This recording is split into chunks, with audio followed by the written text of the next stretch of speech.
So, Hart, we hear that in the last couple of hours, we find out that not only Keenan McCardell is going to get an interview for the offensive coordinator job, Nick Caley as well. What do you make of each of those nuggets of news? Well, the second one first. I knew you were going there. Well, it's the dumbest thing I've ever heard. Like, you wasted a year, and now the obvious guy who was sitting in every effing meeting all year long, even late in the year, when Bill said, it's too late to make dramatic changes, that guy's going to get an interview. Like, I would turn it down if I were Nick Caley. I'd be so pissed off, and I would have Mac with me. You wasted a year of my life, his life, the organizational life, and now we're going to pretend that I'm a good candidate for a job that you didn't think I was qualified for a year ago, so much so that you hired people that had zero qualifications. I would be so angry right now if I were Nick Caley. I wouldn't even be able to control myself. So that's the Nick Caley part. What about the Keenan McCardell part? That's interesting. Now, I don't know how we look at this. First of all, we all know this, and I hope I'm not stepping in any racial issues here, but there's a Rooney Rule. Mm-hmm. And Brian Flores made it quite clear, not all the interviews, in his opinion, in the Rooney Rule are legitimate interviews. So there's that aspect to it, because I wondered if Troy Brown would get an interview to fulfill the needs of the Rooney Rule, or how they were going to tiptoe through that as they tiptoed through the other issues here. But also, I think a lot of people are sick and tired of the fobs.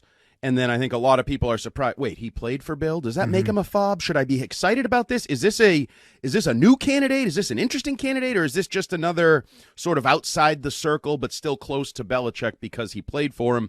Now, the Kevin O'Connell thing, I mean, that's good. Like, that's one of the young offensive minds. So if you attach that to Keenan McCardell, I think that, makes him more maybe an appealing candidate to Patriots fans. I just like, whatever you think of the individual interviews and Billy O'Brien, or, there was rumblings yesterday of Todd Monken, the offensive coordinator, quarterbacks coach at Georgia.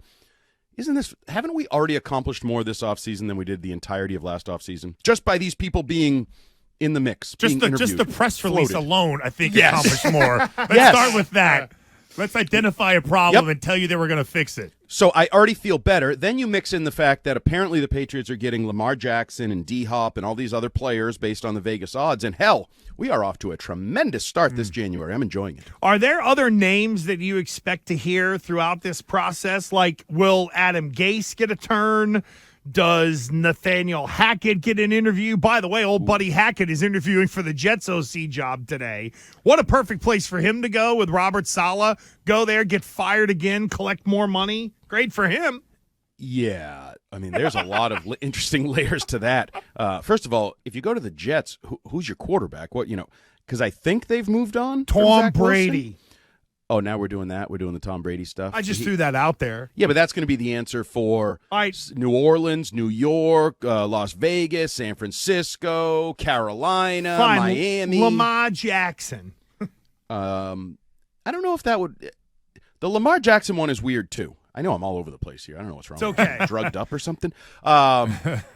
Lamar, don't you have to pair Lamar with like a specific guy, a specific offense, somebody who's willing to go all in on Lamar? I know Greg Roman's been that guy for years. He was with that. He was that guy for Kaepernick. And then he was that guy for Lamar. So that's why I even found it funny. Let's just embrace the dream or the fun play radio of Lamar in New England.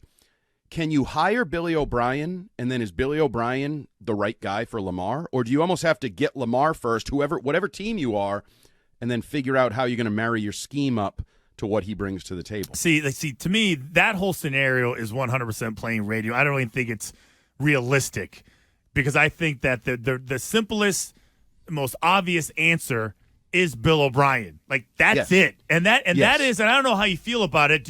I just don't feel like ownership is willing to wait and gamble with maybe this young guy could figure it out. Maybe this guy who's never really proven himself at any point in time is the answer.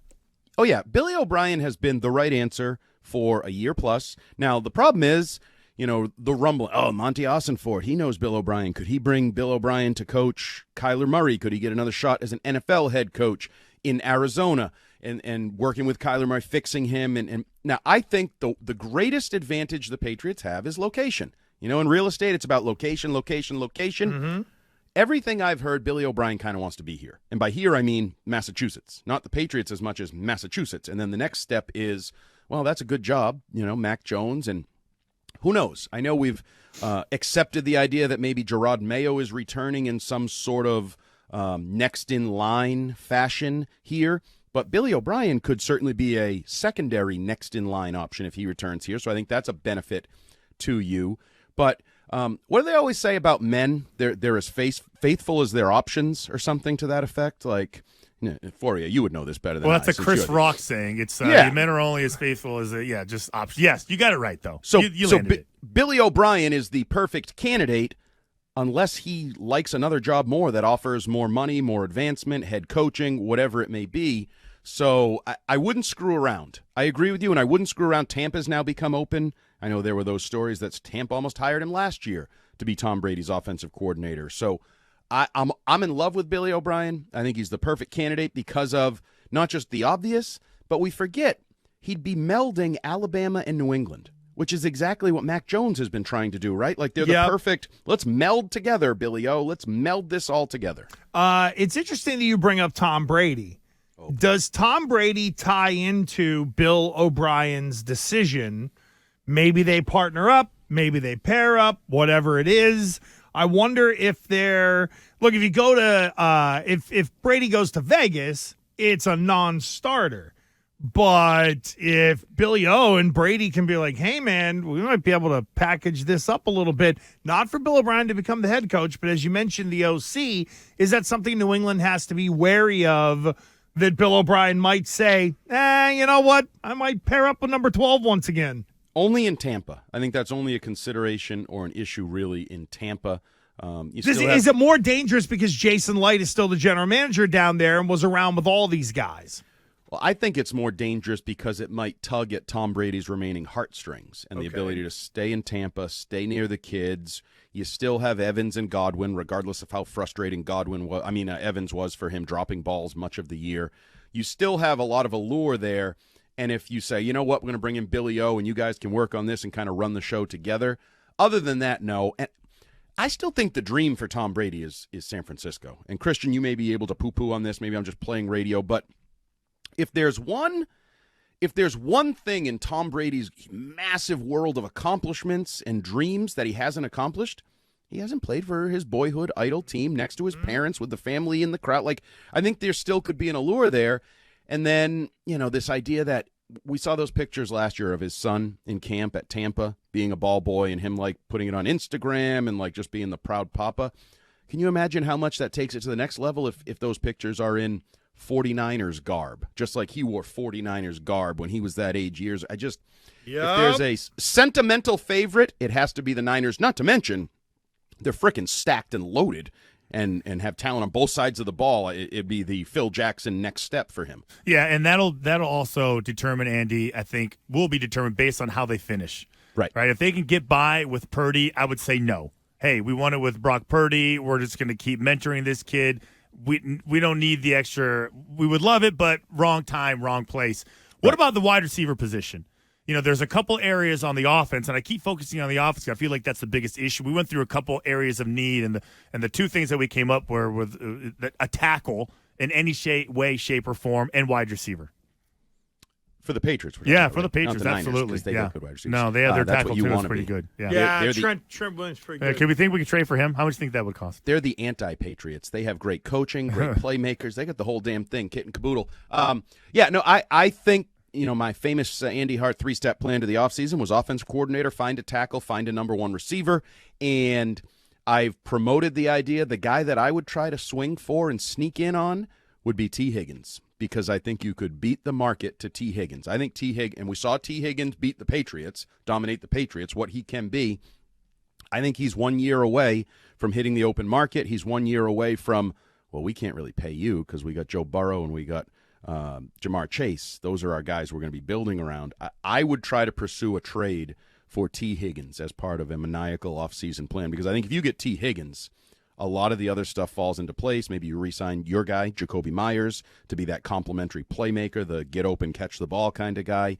But yeah, I think they absolutely need to find a playmaking receiver. I started calling them the anti-49ers when you look at that Debo play and how easy that was for Purdy. He's got Debo Samuel open by a radius of 15 yards, and he catches the ball and he goes 70 down the sideline. You know what that looks like in the stat sheet? Looks like Purdy made a great play and he's having a great day statistically.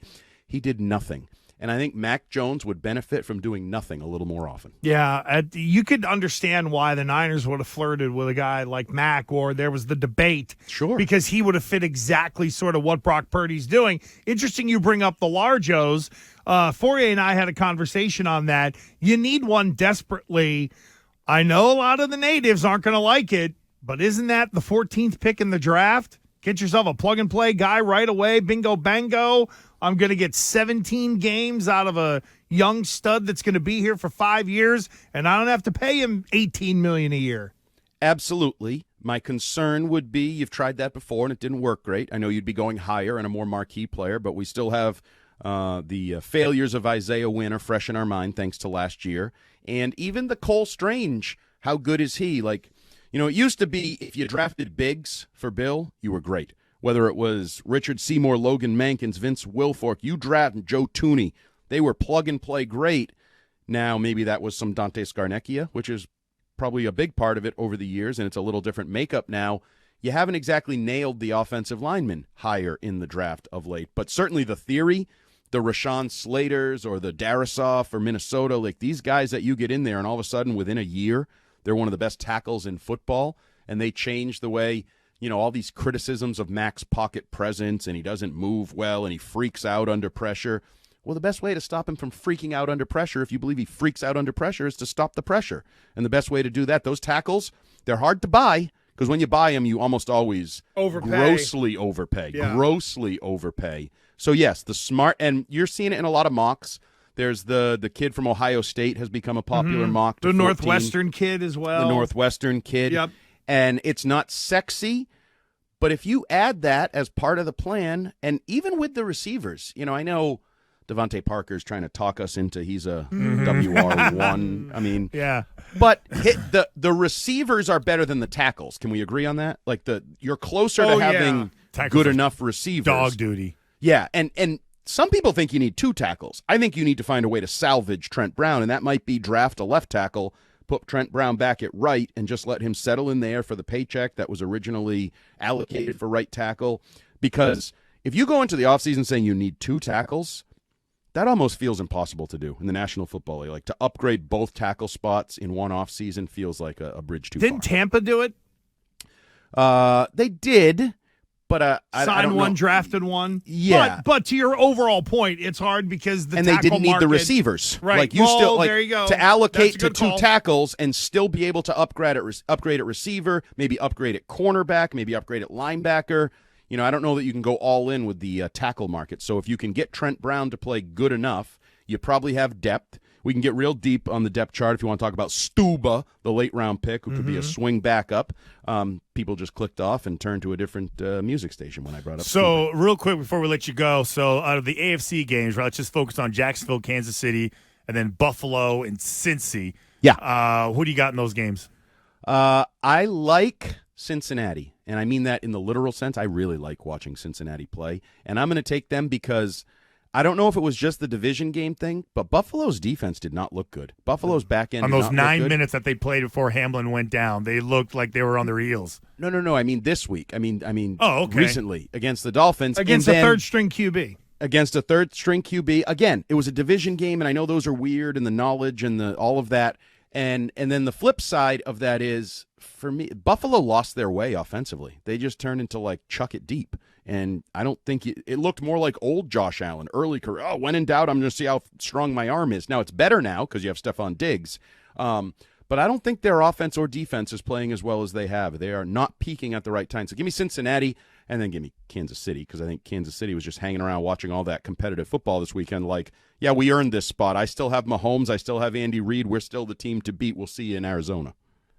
Good stuff from our friend Andy Hart. And by the way, Hart, I'm going to warm the cockles of your heart. Excuse me? The You stay away from my cockles. The 413, Andy Hart sucks. Yes. Get him off the radio. He's awful. Consistency is key in life, and he or she is the most consistent person on the planet. I love it. Look at P1. look at the joy I just brought you It's when great. when you heard that person thinks you suck. Hate is gonna hate. That's I right. love the hate. I feel like I fuel off that. I eat the hate. I grow stronger from the hate.